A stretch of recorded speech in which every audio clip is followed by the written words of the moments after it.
Good morning, student. Class 9th. In democratic politics session, chapter number in old notebooks, that is chapter number 4, and in new textbook is chapter number 3, and chapter name is electoral politics. Okay, chapter name is electoral politics. So what is the mean of electoral politics? In this chapter, we have seen that in the democracy, it is neither possible nor necessary for people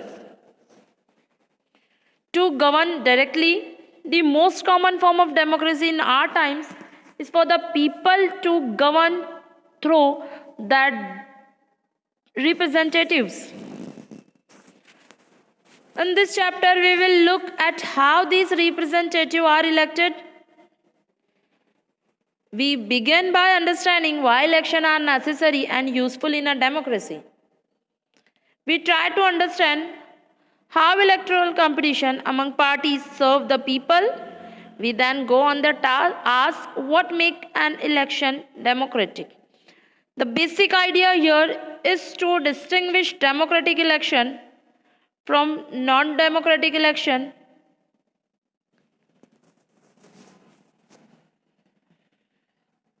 We take a look at each stage of election, and each stage we ask what should happen and what does happen in election. Towards the end of the chapter, we turn to an assessment of whether elections in India are free and fair. Here we also examine the role of the Election Commission in ensuring free and fair election. So you have to learn about what is in this chapter. It is a very common but it is important topic is electoral politics or election. I think most of students know about criteria of election, discipline or features or principle of elections, non-democratic election, democratic election. It means it is a very important. You will have to 18 or 18 plus age. You been participate in election to give in the vote to your candidate and make a representative in assembly, both assembly, MLAs or MPs, both assemblies. So shall we start the chapter? Our topic is why election. Topic is why election. क्यों election ज़रूरी है? Why election. Pressure your mind. थोड़ा सा अपने mind पे pressure डालिए. सोचो थोड़ा सा सोचो कि जैसे कंट्री है. मैं एग्जांपल देती हूँ आपको, फिर हम इस टॉपिक को लेते हैं. एग्जांपल ये देती हूँ कि आपका घर है, ठीक है. आपका घर है, घर में आपकी छोटी सी फैमिली है. उस फैमिली में 4 मेंबर्स भी हो सकते हैं, 5 मेंबर्स भी होते हैं. जॉइंट फैमिली है तो 10-15 मेंबर्स भी हो सकते हैं. आपका घर क्या कोई भी कभी भी कुछ भी कर देता है? मतलब कोई सिस्टम नहीं है आपका घर चलने का, यानी जिसको कुछ भी खाना हो कभी भी बन जाता है. जैसे मम्मा ने दाल चावल बनाए लेकिन किसी और को कुछ खाना है, वो कुछ और बना रहा है. या घर में राशन नहीं है तो किसी को कोई आइडिया नहीं है क्या लाना है मार्केट से. किसी का कोई मैनेजमेंट नहीं है आपके घर में. इलेक्ट्रिसिटी बिल आ रहे हैं, ये नहीं पता कौन पे कर रहा है. ऐसा कुछ थोड़ी है. देखो, हर घर का एक मैनेजमेंट होता है, ठीक है. हर घर का एक मैनेजमेंट होता है और हर घर में हाउस वाइफ को यानी आपकी मदर को होम मिनिस्टर कहा जाता है. क्यों कहा जाता है? क्योंकि वो पूरे घर को एडमिनिस्ट्रेट करके रखती है और आपके फादर को वहाँ का प्रेसिडेंट कहा जाता है, क्योंकि करना तो वही है जो मम्मी कहेगी, आपको तो सिर्फ साइन करने हैं। तो प्रेसिडेंट का काम तो यही होता है ना, सिर्फ साइन करने का। करना तो वही है जो प्राइम मिनिस्टर कहेंगे, रूल्स लॉ वही बनाएंगे, आपको तो सिर्फ साइन करने हैं। तो हर घर एक मैनेज पॉइंट पे चलता है। अगर मैनेजिंग नहीं होगा ना, मैनेज नहीं होगा, मैनेजमेंट नहीं होगा, पूरा घर बिखर जाएगा। मम्मा ने पूरा घर मैनेज कर रखा है, इतने बजे क्लीनिंग कर लेना है, बच्चों के उठने से पहले ब्रेकफास्ट की प्रिपरेशन हो जाती है इजी वे में, इतने टाइम पे लंच बनना है, इतने में ब्रेकफास्ट बनना है, डिनर का टाइम ये है, उसमें ये चीज़ें बनेगी, मंथ का जो राशन आएगा उसकी लिस्ट प्रिपेयर है, इलेक्ट्रिसिटी बिल, वाटर का बिल, जितना भी नल कनेक्शन का बिल आता है वो पे इस डेट को करना है, ये पापा ने देख रखा है। एजुकेशन की फ़ीस आपकी जो जानी है, जो भी आउट घर के बाहर के जो भी स्ट्रक्चर्स के फीस वगैरह होती है वो पापा पे करते हैं, घर मम्मा मैनेज करती है, बाहर का जो भी है लेन देन जो भी वो पापा देखते हैं। तो एक पूरा मैनेजमेंट है। मैनेजमेंट नहीं होगा तो हम सेटल नहीं हो पाएंगे, हमारा घर बिखर जाएगा, हमें नहीं पता होगा कपड़े कहाँ पड़े हैं हमारे, कौन धो रहा है।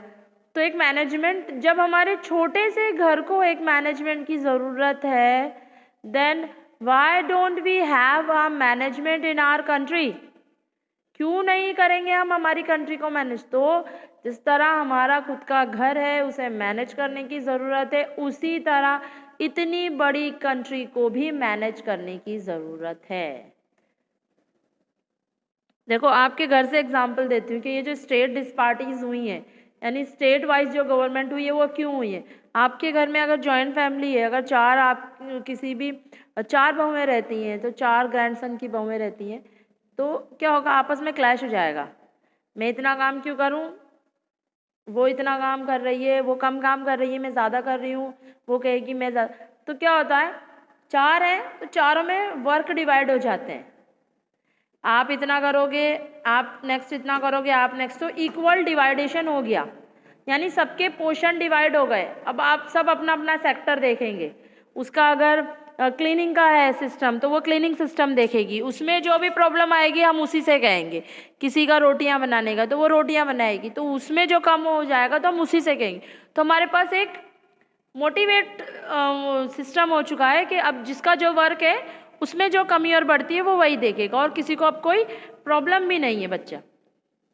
लेकिन हम फिर अगर स्टेट की तरफ मूव करते हैं, कंट्री की तरफ मूव करते हैं, तो हम क्या करते हैं, हमने कंट्रीज़ को भी स्टेट वाइड डिवाइड कर दिया, और गवर्नमेंट जो थी उसको भी, मैनेजमेंट को भी हमने स्टेट वाइज डिवाइड कर दिया। भाई एक कंट्री को, पूरी कंट्री को एक पर्सन नहीं चला सकता, ठीक है, बिल्कुल नहीं चला सकते। हम स्कूल में भी देखो, पूरी क्लासेस को एक साथ नहीं बिठा सकते, मैनेज करते हैं, अलग अलग क्लासरूम में डिवाइड करते हैं। फिर एक सेक्शन में भी अगर बहुत सारे बच्चे हो जाते हैं तो हम उसको भी इतने सारे बच्चे, 100 बच्चे एक साथ बिठाकर टीचर नहीं पढ़ा सकता, कैपेसिटी नहीं है लाउड करने की। क्या करेंगे, सेक्शन डिवाइड कर देते हैं, A, B, C। इसी कंडीशन पे कंट्री का भी एडमिनिस्ट्रेशन सिस्टम डिवाइड कर दिया गया विद द स्टेट गवर्नमेंट, जिसे हम स्टेट पे जो हायर होता है गवर्नमेंट्स का उसको हम CM कहते हैं, मीन्स चीफ मिनिस्टर, और उन सारे स्टेट के ऊपर जो गवर्न करता है उसे हम प्राइम मिनिस्टर कहते हैं। इतना तो सबको पता होगा, इतने भी अनजान नहीं हो तुम नालायकों। तो चलो स्टार्ट करते हैं हमारा चैप्टर। इंट्रोडक्शन आपको दे दिया कि क्यों ज़रूरत पड़ती है, इसी चीज़ को लेके आगे चलते हैं। Why election, assembly election in Haryana. तो ये देखो एक एग्जाम्पल दिया हुआ है, ये भी समझता है कि विदाउट एग्जाम्पल आप लोग नहीं समझते। The time is after midnight. An expectant crowd sitting for the past 5 hours in a chalk of the town is waiting for its leader to come. आधी रात का टाइम है, एक क्राउड जो है 5 घंटे से चौक पर बैठी है, अपने लीडर का इंतज़ार करते। क्यों बैठी है, पढ़ते हैं। The organizer assure and reassure the crowd that he would be here any moment. The crowd stand up whenever a passing vehicle comes that way. It arouses hopes that he has come.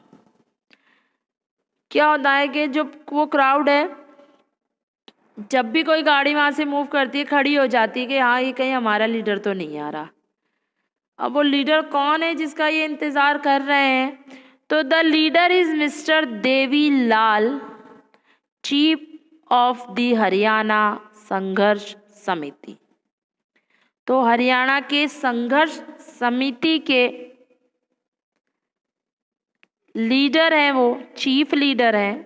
कौन है? Mister Devilal, who was to address a meeting in Karnal on Thursday night।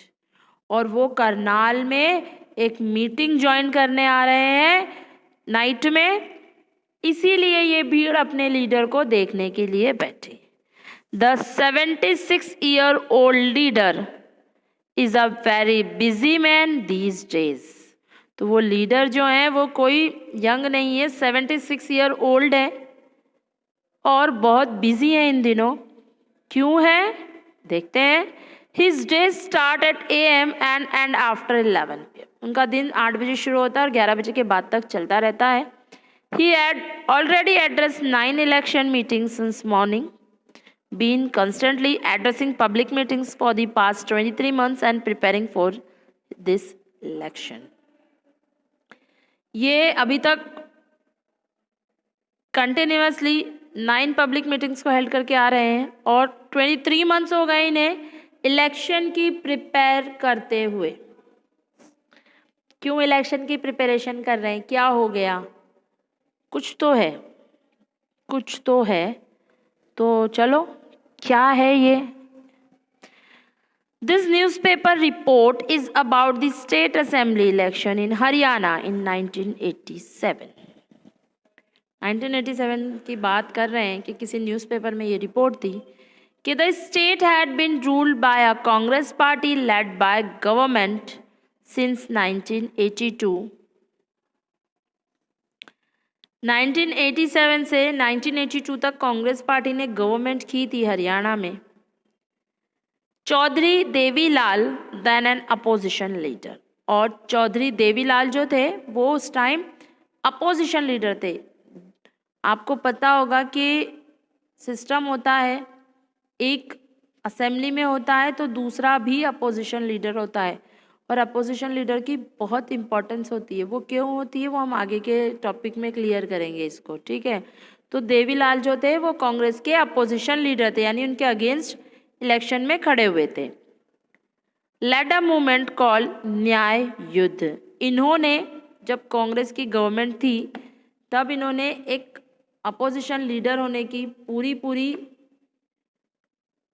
जो leadership होती है वो निभाई थी। उन्होंने government के अगेंस्ट एक युद्ध मतलब लड़ाई नहीं जिसमें हम बंदूकें वगैरह लेकर चले गए, शांतिपूर्वक जो युद्ध होता है, नॉन वायलेंस मीन्स ऐसा नहीं कि स्ट्राइक वगैरह कर लेना, ठीक है।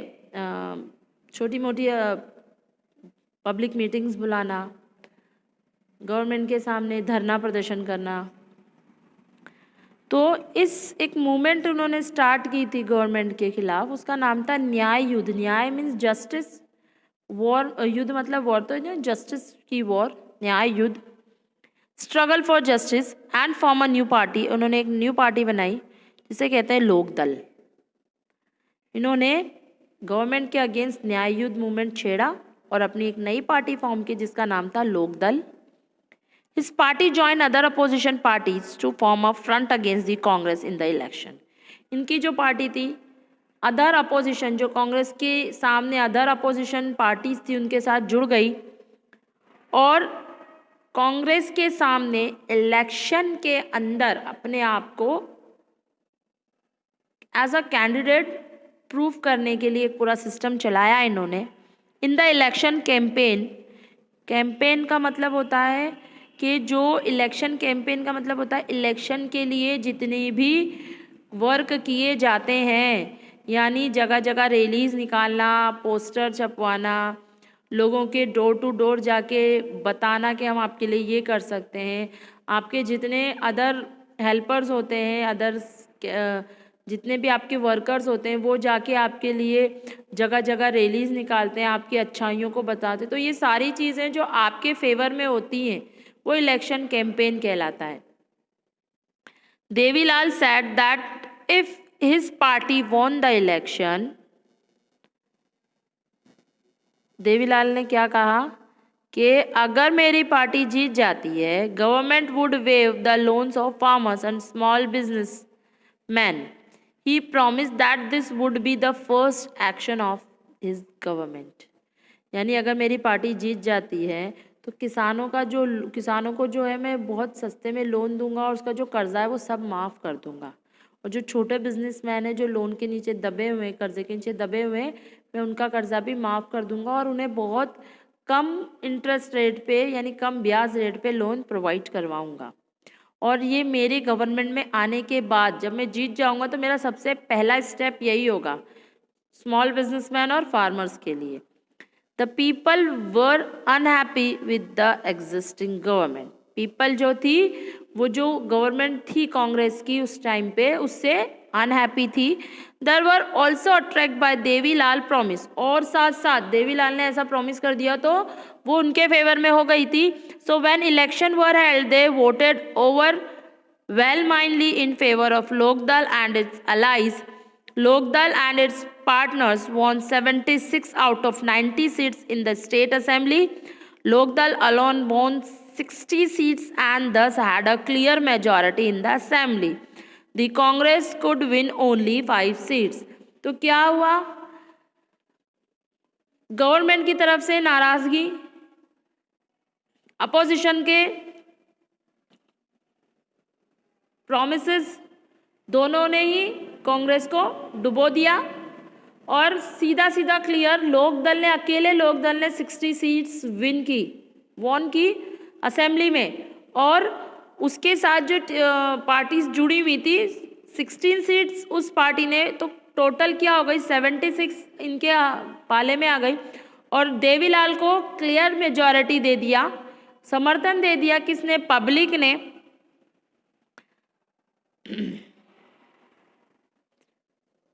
ऑन द इलेक्शन, अच्छा, और कांग्रेस ने सिर्फ 5 सीटें जीती थी 90 सीट्स में से। Once the election result were announce the sitting chief minister resign. और जो जैसे ही रिजल्ट आया तो जो मिनिस्टर वहाँ पर थे उन्होंने रिजाइन कर दिया। The newly elected member of legislative assembly MLAs of Lokdal choose Devilal as the leaders. तो जितने MLAs विन हुए थे उन्होंने सीधा सीधा अपना लीडर जो है यानी वहाँ के जो CM थे उन्हें किसको चुना? उन्होंने मिस्टर देवीलाल को वहाँ का CM चुन लिया। The governor invited Devilal to be the new chief minister. 3 days after the election resulted were declared, he became the chief minister. As soon as he became the chief minister, his government issued a government order waiving the outstanding loans of small farmers, agriculture laborers and small businessmen. उन्होंने जो promise किया था अपना first step उसे clear किया। His party rule the state for 4 years. The next election were held in 1991, but this time his party did not win popular support. The Congress one the election and form the government. फिर क्या हुआ? After 4 साल के बाद 5 year में होते हैं ना इलेक्शन, तो आफ्टर 5 years क्या देखा गया कि वापस इलेक्शन हुए, लेकिन मिस्टर देवीलाल नहीं जीत पाए। वापस से कांग्रेस जीत गई और कांग्रेस ने अपनी गवर्नमेंट बना ली।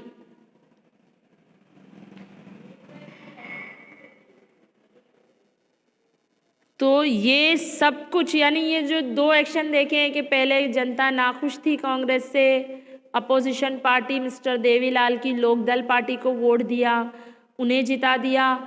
आफ्टर गवर्नमेंट ऑफ लोकदल और देवीलाल, पीपल फिर से चेंज किया, पीपल ने अपना माइंड और फिर से कांग्रेस पार्टी को मेजॉरिटी ऑफ वोट देकर जिता दिया। और फिर से कांग्रेस पार्टी ने अपनी सरकार, अपनी गवर्नमेंट हरियाणा में बना ली 1991 में।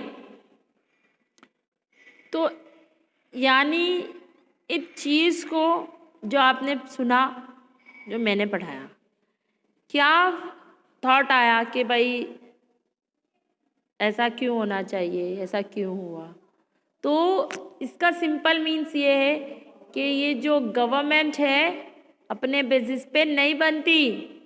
गवर्नमेंट को बनाना, गवर्नमेंट को हटाना, सारा ही सिस्टम, सारी ही पावर पब्लिक के हाथों में है।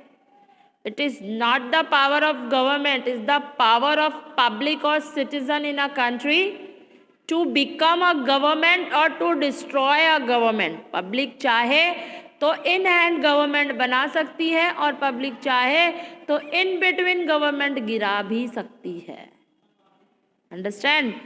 तो हमारे पास एक पावर है जिसको हम बहुत यूजलेस समझते हैं। There will be election. हमारे पास एक मेजॉरिटी ऑफ पावर है, इलेक्शन। वोट हम कहते हैं अरे मेरे एक वोट से क्या होगा, बहुत कुछ हो सकता है। कई वोटिंग्स में हमने ये देखा है कि जो सामने वाली पार्टीज है 5-5, 10-10 वोट से जीती है। तो बहुत कहते हैं ना, अगर एक एक रोटी भी कोई जमा कर दे और वो 10 लोगों से उसे कलेक्ट करके लेकर आए तो 10 रोटी हो गई। तो एक 5 मेंबर्स की फैमिली जो भूखी है उसका पेट भर सकता है। तो कलेक्टिव मैनर्स जो होते हैं वो बहुत, जब मेजॉरिटी में आ जाते हैं तो कुछ भी कर सकते हैं। ठीक है, नेक्स्ट टॉपिक है why do we need election. Why do we need election, क्यों जरूरत है इलेक्शन की, अभी बताया। चलो हम सोचते हैं बिना इलेक्शन के democracy. Why do we need election? Let us try to imagine a democracy without election. A rule of the people impossible without any election. If all the people can sit together every day and take all the decision. But as we have already seen in chapter 2, this is not possible in any large community, nor it is possible for everyone to have the time and knowledge. Therefore is most democracies people rule through their representatives. अगर हम ये सोचें कि election ही नहीं होने चाहिए, चलो भाई ठीक है, सोच लिया इलेक्शन नहीं होने चाहिए, तो क्या हमने जो पहले भी चैप्टर में ये पढ़ा है, मैंने बताया आप लोगों को, we have discuss about it, कि in a large community member does not sit in a one way. हम किसी एक जगह पे इतनी बड़ी मेजॉरिटी की कंट्री की जो सिटीजन्स हैं वो एक साथ बैठ के किसी एक पॉइंट पे डिसीजन नहीं ले सकते, बिकॉज हम अलग अलग थिंकर्स हैं। और पहली बात उतनी भी बात हम पूरी कंट्री के सिटीजन्स नहीं एक साथ एक जगह किसी भी मैटर के लिए बैठ नहीं सकते, पॉसिबल ही नहीं है। तो क्या करेंगे हम, क्या करेंगे हम हमारे रिप्रेजेंटेटिव भेजेंगे। देखो हम भी वर्क करते हैं, हमारे पास इतना टाइम भी नहीं है कि हम कंट्री की हर एक प्रॉब्लम में घुस जाएं, तो फिर फैमिली की प्रॉब्लम कौन देखेगा। तो ये काम हम हमारे रिप्रेजेंटेटिव को देते हैं। जैसे हमारे घर में फैमिली में क्या करते हैं, हम जो घर के बच्चे होते हैं वो बिल्कुल फ्री होते हैं, क्यों, सारी प्रॉब्लम किसको दे रखी है, घर के बड़ों को दे रखी है ना। तो आप आराम से अपना वर्क कर रहे हो। सेम थिंग हमने हमारी प्रॉब्लम जो है हमारे रिप्रेजेंटेटिव को दे दी, अब वही देखेंगे। वो हमें रिप्रेजेंटेटिव क्यों कहते हैं, क्योंकि वो पब्लिक को रिप्रेजेंट करते हैं। Is there a democratic way of the election representative? Without election, let us think a place where representatives are selected on the basis of age and experience, or a place where they are chosen on the basis of education or knowledge. There could be some difficulty in deciding on who is more experienced or knowledgeable, but let us say people can resolve these difficulties clearly. Such as a place does not require election, but can we call this place a democracy? How do we find out of the people like their representative or not? देखो यही वजह है कि हम अपने हमारे representatives को चुनते हैं, वो हमारे बिहाफ हमें रिप्रेजेंट करते हैं असेंबली में, हमारी प्रॉब्लम्स को बताते हैं, वहाँ जाकर उसका सॉल्विंग मेथड लेकर आते हैं वहाँ से। वो हमारी प्रॉब्लम्स को कोशिश करते हैं जहाँ तक उन्हें बजट मिलता है उसे दूर करने की। तो ये हमारे रिप्रेजेंटेटिव होते हैं, इनसे हम कह सकते हैं, हम डायरेक्ट गवर्नमेंट के पास नहीं जा सकते। आप क्लासरूम में बैठते हो बच्चा, आप जाकर सीधा प्रिंसिपल के पास नहीं जाते कि मैम हमारे क्लासरूम का पंखा नहीं चल रहा है, ऐसे बोलते हो। किसको परेशान करते हो? तुम्हारी क्लास टीचर को परेशान करते हो। क्लास टीचर जाती है बोलने, मैम क्लास का पंखा नहीं चल रहा, मैम बच्चे परेशान हो रहे हैं, बच्चे सफ़र कर रहे हैं। होता है ना कि डायरेक्ट प्रिंसिपल के पास जाते हो? नहीं ना। फिर कैसे डायरेक्ट गवर्नमेंट के पास चल जाओगे कि हमें ये प्रॉब्लम है हमारी सड़क? जाकर कहोगे प्राइम मिनिस्टर से, excuse me mister Narendra Modi, मेरे नल में पानी नहीं आ रहा है, प्लीज़। ऐसा कुछ है?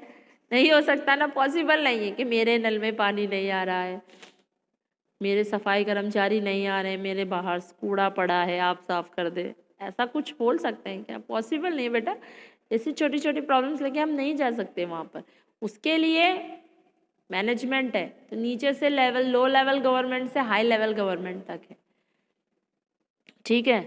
तो election, the voter make many choice, they can choose who will make law for them, they can choose who will form the government and take major decision, they can choose the party whose policies will guide the government and lawmaking।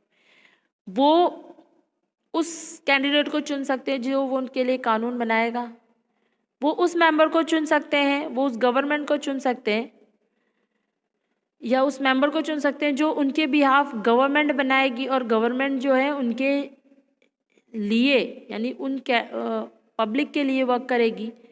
वो उस government को, उस party को चुन सकते हैं जो party मिलकर एक गवर्नमेंट बनाएगी और वो गवर्नमेंट जो है उस स्टेट को या उस कंट्री को रन करेगी। what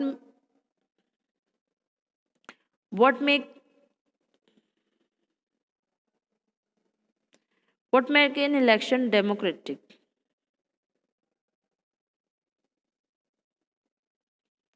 इलेक्शन डेमोक्रेटिक कैसे होते हैं या नॉन डेमोक्रेटिक कैसे होते हैं? हमने हमारे चैप्टर 2 में डेमोक्रेटिक और नॉन डेमोक्रेटिक की डेफिनेशन भी देखी थी, उसके बारे में हमने डिस्कस भी किया था। डेमोक्रेसी के कुछ पॉइंट्स थे कि डेमोक्रेटिक कैसी होनी चाहिए और नॉन डेमोक्रेटिक क्या होती है। ये मैं दोबारा नहीं समझाऊंगी क्योंकि मैं इसे पहले ही ब्रीफली एक्सप्लेन कर चुकी हूँ। फर्स्टली तो ये आप लोगों का वर्क मैं यही छोड़ती हूँ कि आप पहले अपने प्रीवियस चैप्टर में या प्रीवियस वीडियोस में या प्रीवियस चैप्टर में बुक में जाएं, वहाँ से फिर से डेमोक्रेटिक एंड नॉन डेमोक्रेटिक की डेफिनेशन पढ़ें, फिर मैं आपको आपके आगे का टॉपिक समझाऊंगी। आज के लिए बस इतना ही। Thank you.